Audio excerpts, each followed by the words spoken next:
Mesdames et messieurs, bonjour, bienvenue dans cette demi-heure d'information, les titres de ce journal. La TICAD se tient à Yokohama, au Japon. Les assises se sont ouvertes ce mercredi. Une première journée dédiée à la paix et à la sécurité. Le Premier ministre, représentant le chef de l'État Alassane Ouattara, a partagé l'expérience de la Côte d'Ivoire. Le point de nos équipes dans quelques instants.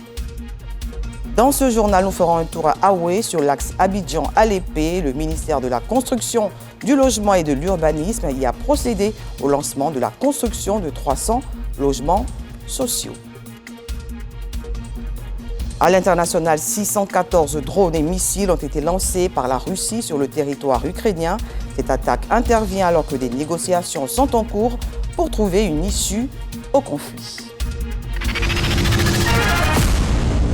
Vous suivez le 13h, direction Yokohama au Japon, où se tient la 9e édition de la TICAD, la conférence internationale de Tokyo sur le développement de l'Afrique. Les assises se sont ouvertes ce mercredi avec un point d'honneur sur les questions relatives à la paix et à la sécurité, une occasion pour le Premier ministre Robert Begré-Mambé de partager l'expérience ivoirienne et surtout de rassurer les partenaires et investisseurs sur le climat sécuritaire en Côte d'Ivoire. On en sait plus avec nos envoyés spéciaux Franck Wadio et Ulrich Adongo. Yokohama, premier port d'exportation japonais, vend la coopération nippone aux États africains. L'édition 9 de la conférence internationale de Tokyo sur le développement réunit une cinquantaine de chefs d'État et de gouvernements membres de l'Union africaine sur la nécessité du renforcement de cette coopération et le Premier ministre Robert Begré-Mambé représente le chef de l'État ivoirien Alassane Ouattara. Pour l'entame des réflexions, la thématique de la paix et de la sécurité est l'option choisie. C'est la réalité, une condition pour une dynamisation de la politique économique japonaise sur le continent. Paix et stabilité, croissance économique, inclusivité de la société, les uns ne vont pas sans les autres. Nous voulons œuvrer conjointement avec l'Afrique. L'Afrique participe à l'élaboration de l'ordre mondial en tant qu'acteur responsable.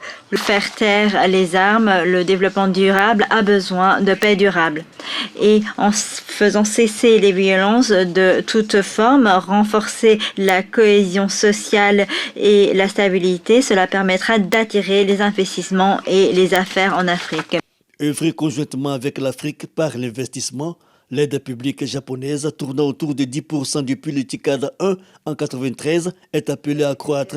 L'Union africaine, par la voix de son président en exercice, le chef de l'État angolais, João Lourenço, espère l'accélération de cette coopération.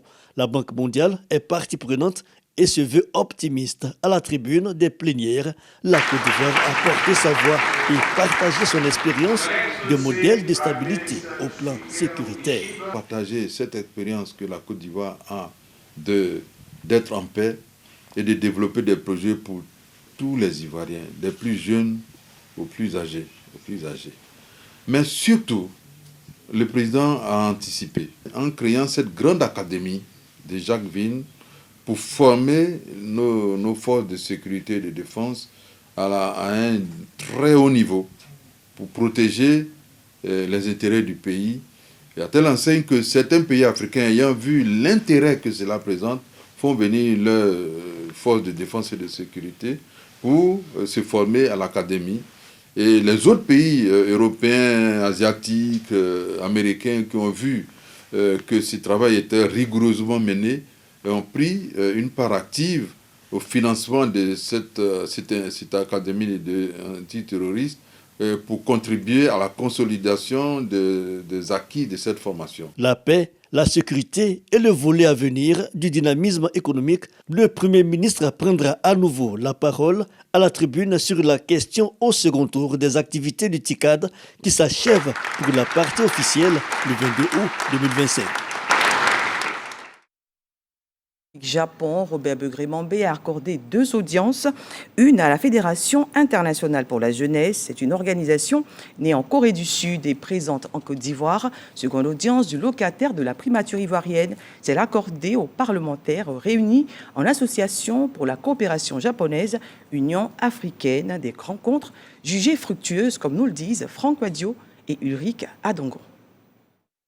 En marge du sommet de la 9e édition de la conférence internationale de Tokyo sur le développement de l'Afrique, TICAD, Le Premier ministre multiplie les rencontres. Premier axe, aborder la question d'une jeunesse ivoirienne, citoyenne et modèle. La vision de l'IYF International Youth Fellowship est partagée par Robert Begremambé, qui reçoit le révérend Okra Soupark, fondateur de ce mouvement qui œuvre activement en Afrique.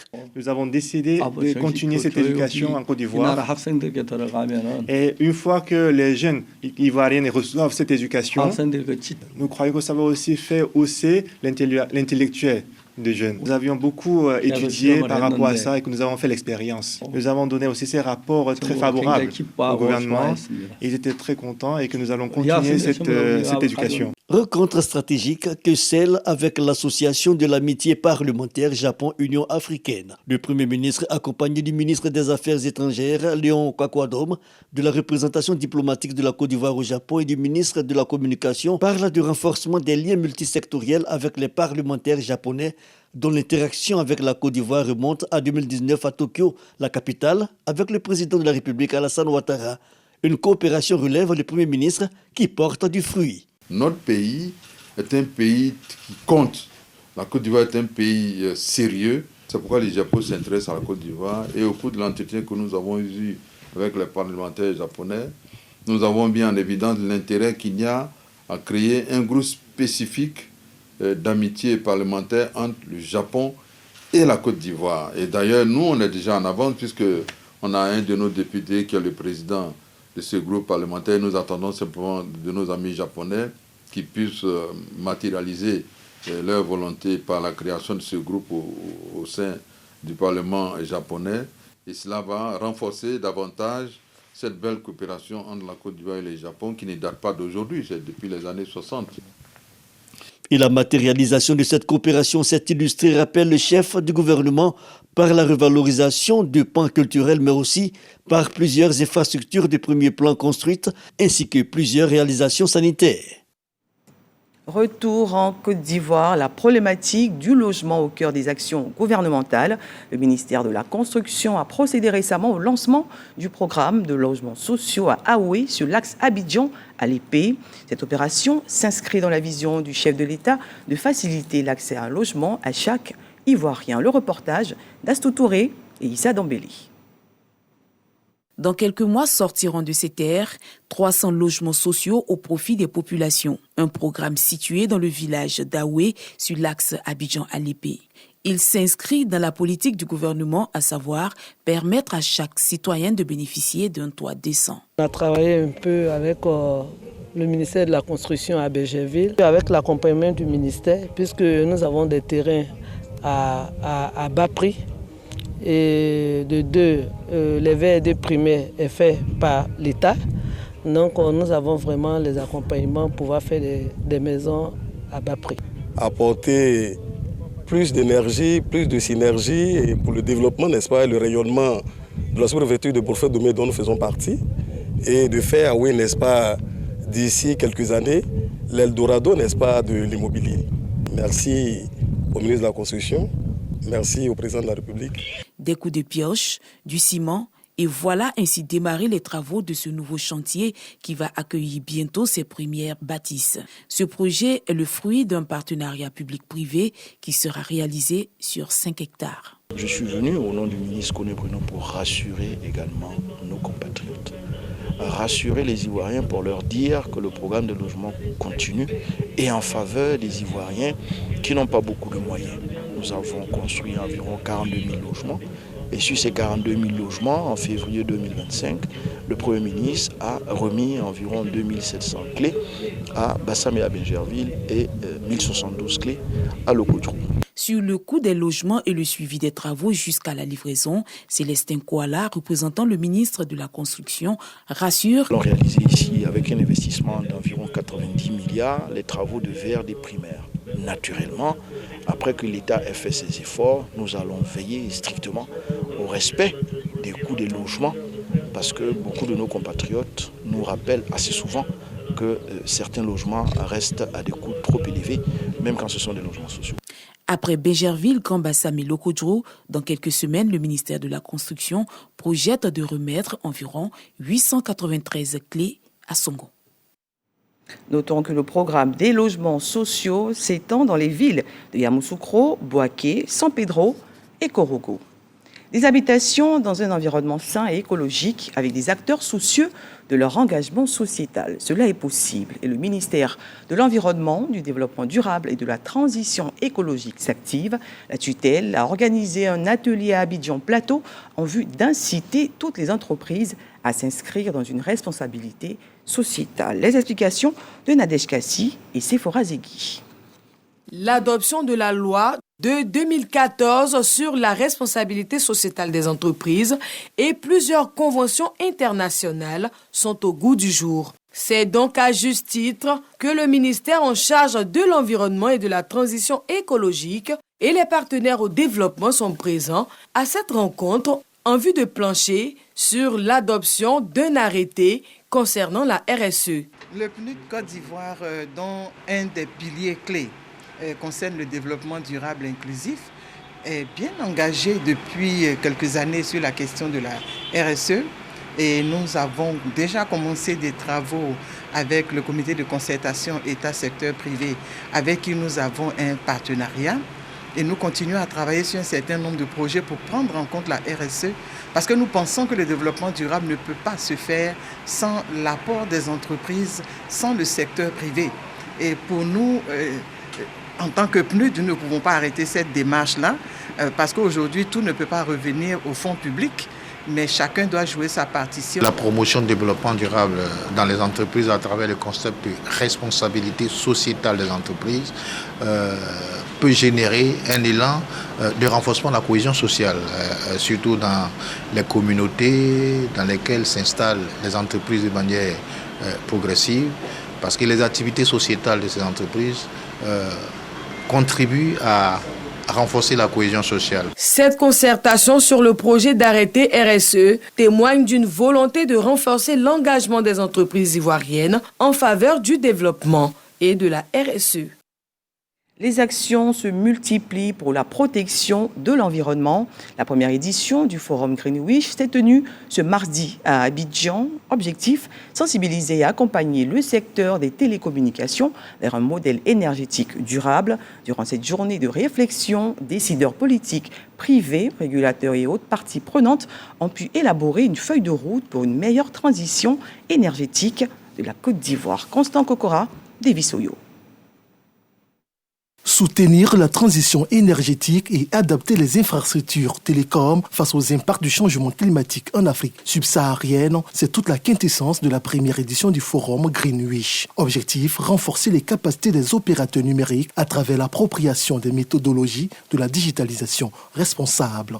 Cette première édition s'est donnée pour vocation de proposer les bases d'une politique pour le verdissement de l'économie numérique ivoirienne sur un agenda de 2025 à 2030. Le premier projet structurant sur cet agenda, c'est la réalisation de l'audit de l'efficacité énergétique de nos infrastructures télécoms et de nos infrastructures numériques. Se positionnant comme une plateforme panafricaine dédiée à l'accessibilité du numérique, le ministère de la Digitalisation et de la Transition numérique soutient l'initiative. Le ministre est vraiment engagé à mettre en place, à l'issue de ce forum, un programme et nous faire des propositions auxquelles nous allons les accompagner dans la mise en œuvre. À travers cette nouvelle plateforme, le Forum Greenwich se donne pour mission de formuler une feuille de route alignée sur les contributions déterminées au niveau national. Cette action s'inscrit dans une dynamique de coopération étroite avec les décideurs publics dans l'optique de bâtir un avenir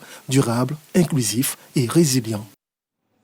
Un autre sujet, Gradéré Marc-Antoine est le nouveau président de l'Union des diplomates de carrière de Côte d'Ivoire. Son élection s'est tenue récemment au sein du ministère des Affaires étrangères. Une nouvelle équipe sera mise en place avec de nouvelles ambitions pour la diplomatie ivoirienne. Brouyapo, Noussangari, Djamasso pour le compte-rendu. 202 électeurs ont voté pour désigner le nouveau responsable des diplomates de carrière de Côte d'Ivoire. Kone Lorraine, avec 115 voix contre 84 pour son concurrent, prend la tête de la commission des comptes. Sans surprise, Gradéré Marc-Antoine, seul candidat à la présidence, est élu avec 193 voix. Il entend inscrire son mandat sous le signe de l'action et de la valorisation de la profession. Nous voulons qu'au sein de notre ministère puisse s'instaurer un régime de primes parce que nous contribuons beaucoup à la mobilisation des ressources. Au plan social, il s'agit également de réfléchir pour que l'hôpital diplomatique soit une réalité, ainsi que la cité des diplomates. Nous voulons véritablement que tous les diplomates puissent s'approprier notre plan d'action que nous avons baptisé Altitude. Une feuille de route ambitieuse donc, pour un corps souvent discret mais essentiel. Le diplomate, rappelons-le, est l'acteur clé chargé de représenter, défendre et promouvoir les intérêts de son pays à l'international. En santé, l'Ordre national des médecins de Côte d'Ivoire a annoncé récemment, lors d'une conférence de presse, le lancement des journées de l'Ordre national des médecins de Côte d'Ivoire. Ce rendez-vous aura lieu à Yamoussoukro du 10 au 13 septembre prochain, une opportunité pour les populations locales d'échanger avec les professionnels de la santé. Les détails avec Grace Abo, Régis Kofi et Célestin Frodo.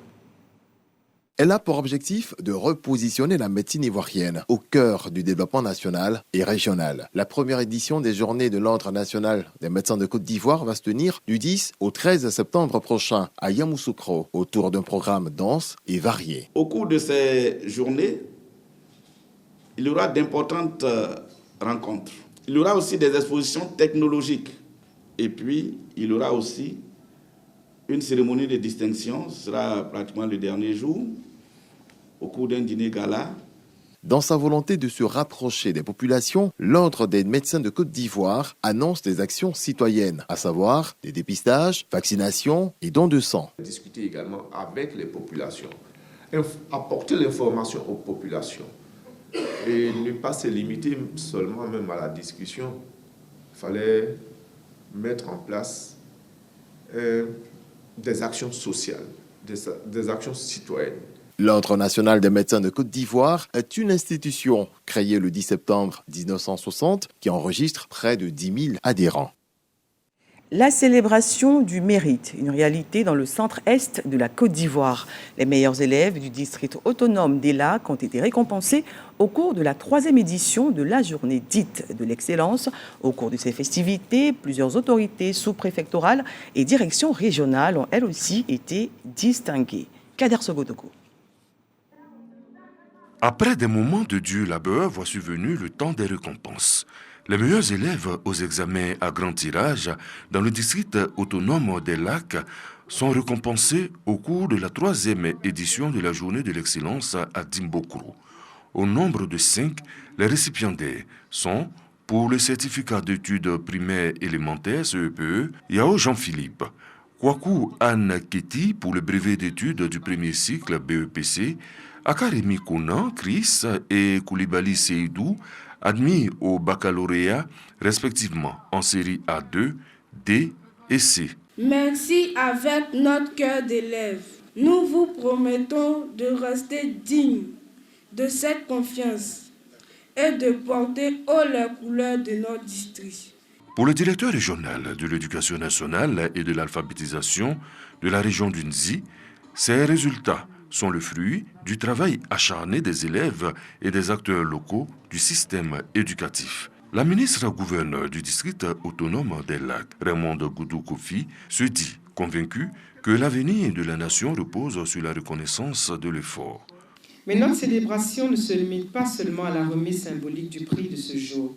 Elle commence en amont, par une expérience humaine et éducative unique, une colonie de vacances de 2 semaines offerte aux 3 majors. Ce programme jeune vise à cultiver en eux non seulement la joie de vivre en communauté, comme je le dis, mais aussi le partage. Cette journée de l'excellence a aussi été marquée par la récompense des acteurs administratifs de la Direction régionale de l'éducation nationale et de l'alphabétisation de Daoukro pour avoir glané 3 des 5 meilleurs prix et du préfet de Ouélé, Soro Sana, 2e prix d'excellence de l'autorité préfectorale en 2024. On s'intéresse à présent à la 4e édition de remise de dons de l'ONG Grâce Action. C'était ce lundi à l'église Œuvre et Mission dans le quartier d'Angré, commune de Cocody, un engagement social en faveur des enfants et des veuves. Grâce à Abigail, Sidonie Davila. Au nom de la charité prônée par les Saintes Écritures, l'ONG Action Grâce gratifie 500 enfants de kits et de tenues en prélude à la rentrée scolaire. En plus des tout-petits, les veuves de l'église baptiste Œuvre et Mission d'Angré bénéficient d'une assistance financière. Nous voulons encourager l'ONG Grâce en Action pour ses bonnes œuvres dans mon enfance. C'était difficile même pour moi d'avoir des cadeaux.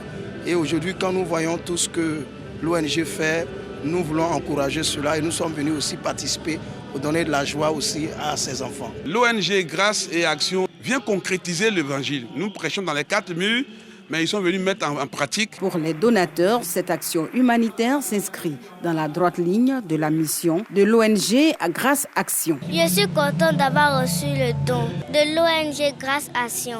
Je suis contente de l'ONG Grâce Action et remercie encore Maman Tapé pour les actions qu'elle a menées et je suis très reconnaissante et dis merci à Dieu. Notre objectif, c'est d'aider le maximum de personnes qui sont vraiment dans le besoin, dans les réels besoins, à sortir de la précarité.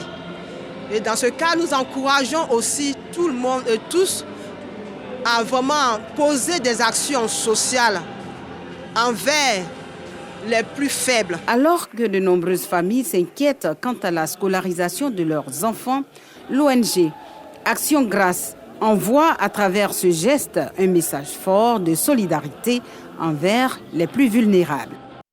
Toujours dans l'actualité, à Korogo, autorités sécuritaires et communautés locales réunies pour bâtir une sécurité de proximité fondée sur le dialogue avec l'appui du ministère de l'Intérieur, de l'ONUDC et du gouvernement américain. Une rencontre pour transformer la sécurité en un projet partagé et plus proche des réalités locales. C'était en présence de l'ambassadeur des États-Unis. Ami Sissoko nous en dit un peu plus. Préfecture de Korogo, salle Alassane Ouattara. Une rencontre entre forces de sécurité et communautés locales autour des mêmes objectifs. Instaurer un dialogue franc et durable pour bâtir une sécurité de proximité. Une initiative du ministère de l'Intérieur en collaboration avec l'ONUDC avec le soutien du gouvernement américain. La sécurité ne peut plus être pensée comme une responsabilité exclusive des forces de sécurité. C'est précisément le sens de la police de proximité que M. le ministre de la Sécurité promeut avec un engagement actif. Les États-Unis, nous sommes fiers d'accompagner cette vision parce que les peuples américains ont vu les impacts. On peut voir l'importance du dialogue et nous sommes fiers d'investir dans les communautés qui sont représentées aujourd'hui. Dans un contexte marqué par les menaces transfrontalières et les risques d'extrémisme, donner la parole aux populations devient une stratégie de gouvernance.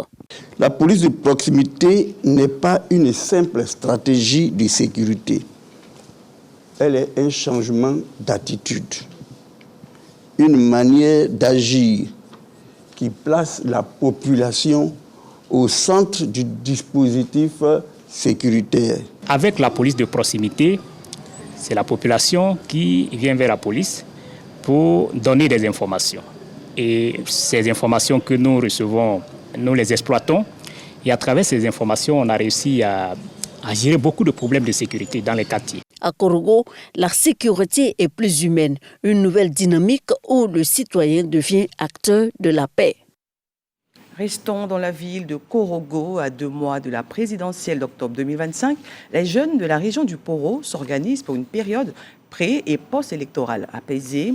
Ils ont organisé une conférence débat avec pour thème les jeunes leaders du Poro face aux enjeux de la présidentielle d'octobre 2025. Siekwasi. 4 panélistes face à la jeunesse du Poro. Alphonse Soro, ex-député, Ferdinand Mekapeu, administrateur civil et écrivain de la commission de paix du Poro et le corps préfectoral. Tous ont expliqué aux jeunes la place prépondérante qu'ils occupent aujourd'hui au sein de la population ivoirienne et le rôle qu'ils sont appelés à jouer au cours de l'élection présidentielle prévue en octobre prochain. Parler de paix, parler de participation massive des jeunes à l'élection présidentielle pour les sensibiliser sur les enjeux de ces élections, sur le pouvoir qui est le leur, sur leur responsabilité dans la désignation de ceux qui doivent conduire leur destin je crois que ça ne peut qu'être extrêmement important pour nous. Grâce à des échanges interactifs fructueux, les jeunes leaders du Poro s'accordent sur un idéal commun, des élections apaisées, une participation active pendant et après l'élection présidentielle. Cette conférence a été une conférence très bénéfique. Nous, la jeunesse, avons besoin de nous informer et de nous intéresser effectivement à la politique et aux réalités de notre nation. La jeunesse ne doit pas être celle seulement qui reçoit, qui ne fait que consommer. Mais c'est cette jeunesse-là aussi qui peut donner et qui devrait donner. C'est vraiment primordial pour tout un chacun de prendre la décision de qui va diriger notre nation. En Côte d'Ivoire, plus de 77% de la population est jeune. La présidentielle d'octobre, c'est dans 3 mois. La participation active de toute la jeunesse au plan national est attendue. En 2020, le taux de participation de ces jeunes à l'élection présidentielle était de 56%. Et pour des élections beaucoup plus inclusives, le projet Regard croisé femmes et jeunes dans les élections 2025 financé par l'Union européenne s'attaque aux mécanismes d'exclusion politique. Objectif, documenter ces réalités et outiller une nouvelle génération d'observateurs pour renforcer la participation électorale des femmes et des jeunes en Côte d'Ivoire. Les précisions avec Loseni Cissé et Sephora Zegui. Regard croisé, femmes et jeunes dans les élections 2025 est l'intitulé d'un projet porté par le Centre AOU et ses partenaires. Ce projet, soutenu par l'Union européenne à travers l'European Partnership for Democracy, vise à documenter les dynamiques d'exclusion et à renforcer la participation électorale des femmes et des jeunes en Côte d'Ivoire. L'idée de ce projet, c'est pouvoir collecter de la donnée, pouvoir ressortir des données désagrégées et puis faire des recommandations pour pouvoir appuyer nos différents plaidoyers en tant qu'organisation de jeunesse et organisation féministe également. Pour la mise en œuvre de ce concept, les initiateurs prévoient de l'étendre à 4 localités du pays, notamment Bouaké, Korogo, Cocody et Anyama. On a remarqué que les femmes et les jeunes sont minoritaires en termes de processus électoraux. Donc il est important pour nous qu'on puisse travailler sur ce projet-là qui justement parle des questions sur comment faire pour intégrer justement les jeunes, comment faire pour intéresser les jeunes, intéresser les femmes à ces processus électoraux. On a choisi le centre AOU parce que le sujet des jeunes et des femmes, c'est un sujet très très important pour l'Union européenne parce que l'Union européenne considère que l'implication des jeunes et des femmes dans le processus démocratique est essentielle, mais bien sûr pas seulement le jour des scrutins, mais bien avant et après, à travers des recherches, à travers des études, surtout à travers des plaidoyers. Ce projet entend produire des données rigoureuses, formuler des recommandations stratégiques et ouvrir un espace de dialogue pour des élections plus inclusives. Une note de religion, la communauté des pasteurs nigérians en Côte d'Ivoire vient de doter son organisation d'une nouvelle équipe dirigeante. Le président, fraîchement élu, ainsi que son bureau exécutif ont été officiellement investis lors d'une cérémonie solennelle dans la commune de Port-Bouët. Marina Manzan, Régis Kofi. La communauté nigériane en Côte d'Ivoire a un nouveau président. Olayode Timothée Adebayo aura pour mission de défendre les intérêts des ressortissants du Nigeria en terre ivoirienne. Nous avons choisi cette date pour lancer un appel à l'endroit de tous les pasteurs et les frères et serviteurs étrangers résidant en Côte d'Ivoire, en vue de les exhorter à se tenir loin des saveurs politiques de la Côte d'Ivoire et de prier pour des élections apaisées dans cette nation. Parrain de la cérémonie, le député maire de Port-Bouët invite ce peuple frère à promouvoir la cohésion. C'est une association nigériane des pasteurs que nous assistons parce que ça nous permet de jugler le problème de la cohésion sociale. Il y a des élections qui arrivent, il faudrait que ces élections se passent très bien.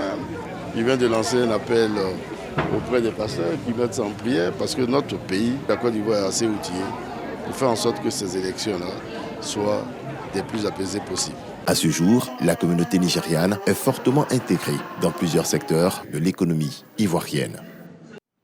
En sport, les éléphants, vice-champions d'Afrique de l'édition précédente de l'Afro-Basket, tombent face au Mali en quart de finale sur le score de 102 à 96. La troisième étoile ne sera pas pour cette année, malgré les efforts de Solo Diabaté et son groupe en Angola. Le Mali croisera le Sénégal, tombeur du Nigeria en demi-finale samedi, pour une place en finale. Avant les mondiaux d'athlétisme au Japon en septembre prochain et 4 jours après son record personnel sur 100 mètres en 10 secondes 87, la championne ivoirienne Marie-Josée Talou-Smith fait encore parler d'elle, cette fois en terminant 3e aux 200 mètres féminins en 22 secondes 37 au meeting de Lausanne, c'était hier. Brillante 3e place derrière l'américaine Brittany Brown et la nigériane Favour Ofili. Nous vous le disions en titre, 574 drones et 40 missiles ont été lancés par la Russie dans la nuit d'hier à aujourd'hui sur l'Ukraine. Des informations communiquées par l'armée ukrainienne de l'air. Cette attaque intervient alors que des négociations sont en cours pour trouver une issue au conflit. Moscou multiplie les offensives, notamment dans l'est du pays. Rappelons que dans la nuit de mardi à mercredi 20 août, la Russie avait également lancé une importante vague de drones suicides sur les régions à Soumy et Odessa, ville majeure pour l'Ukraine, où se trouve le plus grand port commercial et militaire du pays. Et voilà qui met un terme à ce journal. Merci de toujours vous informer sur RTI 1. Demain 13h, vous serez en compagnie d'Amza Diaby.